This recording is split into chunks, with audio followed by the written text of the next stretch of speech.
How to change background in Zoom app. Hello everyone, I am Bishaka and welcome to our channel. I will take you through the step-by-step process on how to change background in Zoom app.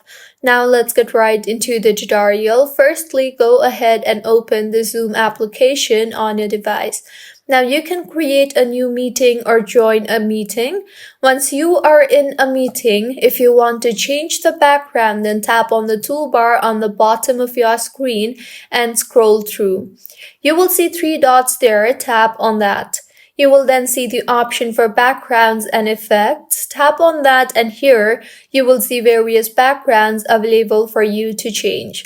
You can tap on blur and blur your existing background, or you can also tap on any of the following options.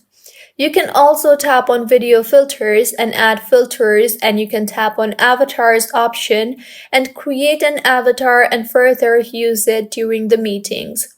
Also, toggle on the button for apply to all meetings if you want this avatar in all of your meetings, and this is how you can change background in Zoom app.